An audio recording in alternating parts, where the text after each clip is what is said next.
അഞ്ജു. ഞാൻ എലഞ്ഞിയിൽ നിന്നാണ് വരുന്നത്. ആദ്യമേ അമ്മ മാതാവ് പ്രത്യക്ഷപ്പെട്ട ഈ ഒരു വേദി കയറി സാക്ഷിത്വം പറയാൻ പറ്റിയത് തന്നെ ഞാൻ വലിയൊരു കാര്യമായിട്ടാണ് കരുതുന്നത്. ഞാൻ ഒരുപാട് നന്ദി പറയുന്നു.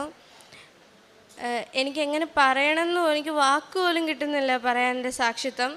കാരണം ഞാൻ അതുപോലെ കരഞ്ഞ് പ്രാർത്ഥിച്ച് വന്ന ഒരാളാണ്.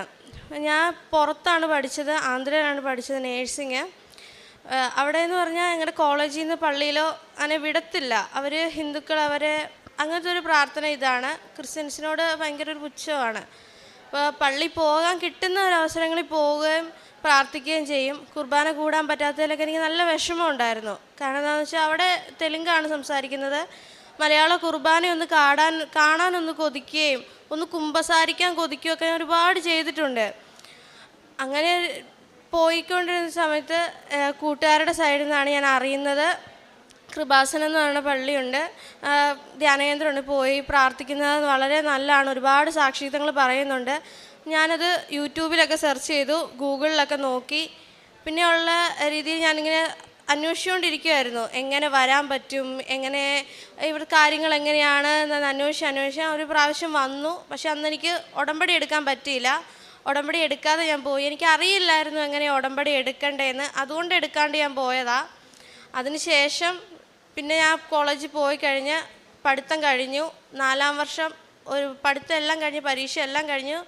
വളരെ കോൺഫിഡൻസിൽ പരീക്ഷ എഴുതി ഞാൻ നാട്ടിൽ പോന്ന് 1 മാസം കഴിഞ്ഞപ്പം എൻ്റെ റിസൾട്ട് വന്നു. ഞാനൊരു വിഷയത്തിന് പോയി. വിഷയത്തിന് പോയതിലും എനിക്ക് ഭയങ്കര വിഷമം എന്താണെന്ന് വെച്ചിരുന്നെങ്കിൽ, ഞാൻ വളരെ നന്നായിട്ട് എഴുതിയ ഒരു പരീക്ഷ ഞാൻ പോയി. അതിൽ എങ്ങനെ പോയി എന്നുള്ളതിൽ ആലോചിച്ചിട്ടൊന്നും പിടികിട്ടുന്നില്ല. എങ്ങനെ അതിന് പഠിക്കാം എന്നാലോചിച്ചിട്ടും എനിക്ക് കിട്ടുന്നില്ല. കാരണം അത്രയും നന്നായിട്ട് എഴുതിയ ഒരു പരീക്ഷ ഞാൻ ഫെയിലായി പോയതിൽ. അപ്പം എനിക്ക് ഓർമ്മ വന്നാണ്, നീ ഒരു ഉടമ്പടി എടുക്കാമെന്ന് പറഞ്ഞു പോകുന്നിടത്ത് എടുക്കത്തിട്ടില്ല ഇതുവരെയായിട്ട്. അപ്പോഴേ മാതാവിൻ്റെ രൂപമാണ് വന്നത്. എനിക്ക് പോയേ പറ്റുള്ളൂ എന്നായി. വീട്ടിൽ പറഞ്ഞു, ഞാൻ വന്നു. ആദ്യം ഉടമ്പടി എടുത്തു. എനിക്ക് അറിയില്ല, ഞാൻ ഈ ഒരു മണ്ണി ചവിട്ടുമ്പോൾ കിട്ടുന്ന ഒരു ആശ്വാസം എന്ന് പറഞ്ഞിട്ടുണ്ടെങ്കിൽ അതെനിക്ക് വേറെ എവിടെയും കിട്ടത്തില്ല. കാരണം ഞാൻ എൻ്റെ വീട് പോലെയാണ് ഞാൻ ഇവിടെ കാല് കുത്തുമ്പോൾ എനിക്ക് ഈ ഒരു പേര് കേൾക്കുമ്പോൾ അതുപോലൊരു ഫീലിങ്ങാണ്.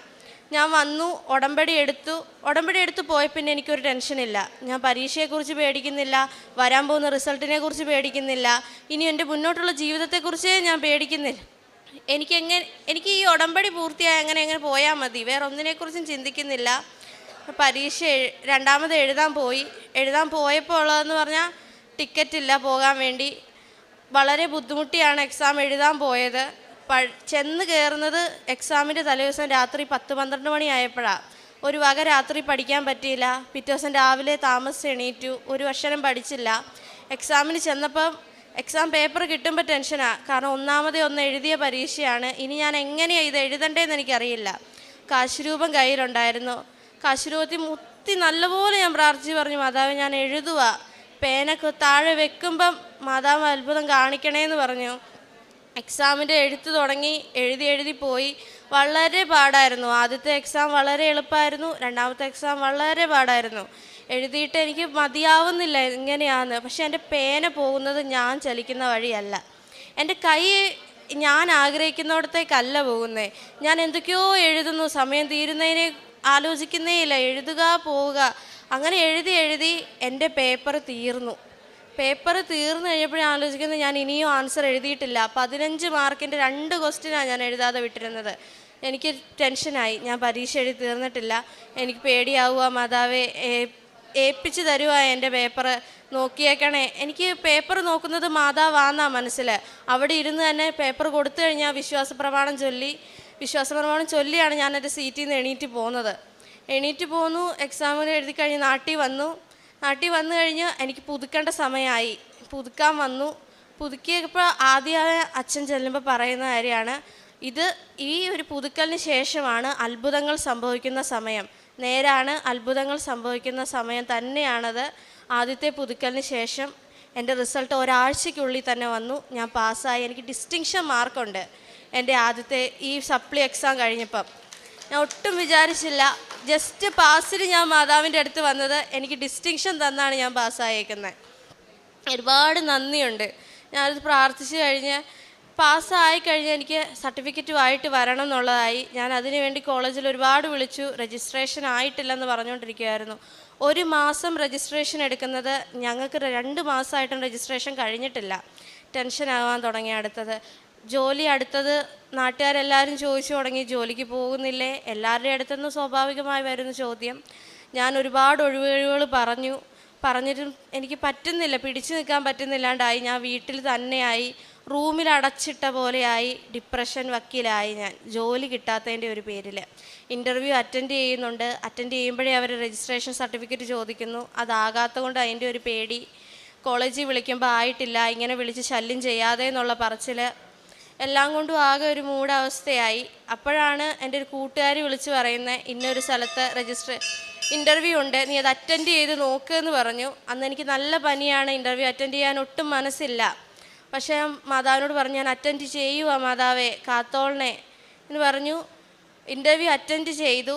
ആദ്യത്തെ ഒരു 2 ക്വസ്റ്റ്യൻ ചോദിച്ചപ്പോഴേ ഇൻ്റർനെറ്റ് കണക്ഷൻ പോയി, വീഡിയോ കോൾ അവർ കട്ട് ചെയ്തു. അടുത്ത പേടിയായി. ഇതൊരു അവസാനത്തെ കച്ചിത്തുരുമ്പാണ്, നല്ലൊരു ഹോസ്പിറ്റലാണ്, കയറിയാൽ നല്ലൊരു ജീവിതം കിട്ടും. പക്ഷേ എന്ത് ചെയ്യാൻ, എൻ്റെ ഭാഗ്യവശോ കട്ടായിപ്പോയി. ഞാനത് വിളിച്ചു പറഞ്ഞു, എൻ്റെ കട്ടായിപ്പോയി, ഇനി വിളിക്കുമോ എന്ന് ചോദിച്ചു. അവർ വിളിക്കാമെന്ന് പറഞ്ഞു, പിന്നെ എന്നെ വിളിച്ചില്ല. ഞാൻ ആകെ ടെൻഷനായി. അപ്പോഴേ ഇരുന്ന് ഞാൻ മാതാവിനോട് പ്രാർത്ഥിക്കാൻ തുടങ്ങി, എൻ്റെ അമ്മ മാതാവേ, എൻ്റെ ഈ ഇൻ്റർവ്യൂ ഒന്ന് കിട്ടുവാണെങ്കിൽ ഞാൻ അവിടെ വന്ന് പറഞ്ഞോളാവേ, സാക്ഷ്യം പറഞ്ഞോളാവേ, എന്നെ സാക്ഷിയാക്കണേ എന്ന് പ്രാർത്ഥിച്ചു. 10-12 മണിയായപ്പോൾ എനിക്ക് ഡയറക്ടർ വിളിച്ച് പറയുകയെ സെലക്ട് ആയിട്ടുണ്ട്. ഞാൻ ഇൻ്റർവ്യൂ പോലും അറ്റൻഡ് ചെയ്തിട്ടില്ലെന്ന് ഓർക്കണം. ഇൻ്റർവ്യൂ പോലും ഞാൻ അറ്റൻഡ് ചെയ്തിട്ടില്ല. ഞാൻ പാസ്സായി, ഓഫർ ലെറ്റർ അടിച്ചു തരാമെന്ന് പറഞ്ഞു. പിറ്റേ ദിവസം എനിക്ക് അവർ ഓഫർ ലെറ്ററാണ് തന്നത്. അത് അമ്മയോട് എത്ര പറഞ്ഞാലും ഞാൻ എഴുതിയ പരീക്ഷയ്ക്ക് പാസ്സാകുന്നത് പോലെ അല്ലല്ലോ ഇൻ്റർവ്യൂ അറ്റൻഡ് ചെയ്യാതെ ഇൻ്റർവ്യൂവിന് ഞാൻ പാസ്സായത്. അത് അമ്മയുടെ ഒരു അനുഗ്രഹം കൊണ്ട് തന്നെയാണ്. അതിനുശേഷം അവരോട് ഞാൻ രജിസ്ട്രേഷൻ കഴിഞ്ഞെന്നാണല്ലോ പറഞ്ഞിരിക്കുന്നത്, രജിസ്ട്രേഷൻ ആയിട്ടില്ല, ഇനി എന്നാണ് അവർ ചേരേണ്ടതെന്ന് ചോദിക്കും. ഉടനെ അത് രജിസ്ട്രേഷൻ ആയില്ലെന്ന് ഞാൻ പറയേണ്ട വരുമല്ലോ എന്ന് ഓർത്തിരുന്നപ്പം ആദ്യമേ വിളിച്ചത് ഹോസ്പിറ്റലുകാരാണ്. എനിക്ക് 30-ാം തീയതി ഈ മാസം 30-ാം തീയതി ജോയിൻ ചെയ്യണമെന്ന് പറഞ്ഞു. എനിക്ക് ടെൻഷനായി. ഞാൻ എൻ്റെ അമ്മയോട് പറഞ്ഞു, അമ്മ എനിക്ക് രജിസ്ട്രേഷൻ ആയിട്ടില്ല, ഞാൻ എങ്ങനെ പോയി ചേരുമെന്ന് ചോദിച്ച്. അപ്പോൾ എൻ്റെ അമ്മ പറഞ്ഞു, നീ കൃപാസന മാതാവിനോട് പ്രാർത്ഥിക്കേ, എന്താകും നമുക്ക് അപ്പം കാണാമെന്ന് പറഞ്ഞു. ഞാൻ അപ്പോഴേ പ്രാർത്ഥിച്ചു, എൻ്റെ മാതാവേ എന്നെ ഒന്ന് രക്ഷിക്കണേ, രജിസ്ട്രേഷൻ ഒന്ന് പെട്ടെന്നാക്കി തരണേ എന്ന് പറഞ്ഞ് ഉടനെ എൻ്റെ കോളേജിൽ നിന്ന് വിളി വന്നു, രജിസ്ട്രേഷൻ സർട്ടിഫിക്കറ്റ് ആയിട്ടുണ്ട്, പോയി വാങ്ങിച്ചോ എന്ന് പറഞ്ഞ്.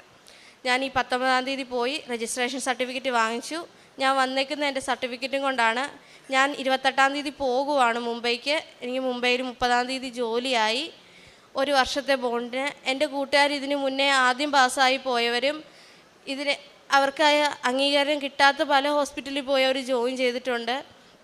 ഞാൻ എല്ലാ അംഗീകൃതവും കൂടിയ നല്ലൊരു സാലറി കിട്ടുന്ന നല്ലൊരു ഹോസ്പിറ്റലിലാണ് പോയി ജോയിൻ ചെയ്യാൻ പോകുന്നത്. ആദ്യത്തെ പരീക്ഷ ഞാൻ ഫെയിലായത് എനിക്ക് നല്ലൊരു മാർഗം കാണിച്ചു തരാൻ വേണ്ടിയാണ് ഞാൻ ഇപ്പോഴും വിശ്വസിക്കുന്നത്. ഒരിക്കലും നിങ്ങളുടെ ജീവിതത്തിൽ ഒരു കഷ്ടപ്പാട് വരുമ്പോഴോ അല്ലെങ്കിൽ നിങ്ങൾ പ്രാർത്ഥിച്ചിട്ട് നിങ്ങൾക്ക് നടക്കാതെ പോവുകയോ ചെയ്യുമ്പം ഒരിക്കലും ദൈവത്തിന് കുറ്റം പറയരുത്. കാരണം ഞാനൊരു അനുഭവത്തിൽ പറയുകയാണ്. ഞാൻ ആദ്യത്തെ പരീക്ഷയിൽ ഞാൻ ക്യാൻഡിൽ പ്രെയർ പ്രാർത്ഥിക്കാറുണ്ടായിരുന്ന ഒരു വ്യക്തിയായിരുന്നു, ഉടമ്പടി എടുക്കാതെ. പക്ഷെ ഞാൻ ഫെയിലായി പോയപ്പം അതുപോലെ ഞാൻ കരഞ്ഞ് ദൈവത്തെ ചോദ്യം ചെയ്ത ഒരു നിമിഷം എൻ്റെ ജീവിതത്തിൽ ഉണ്ടായിട്ടില്ല.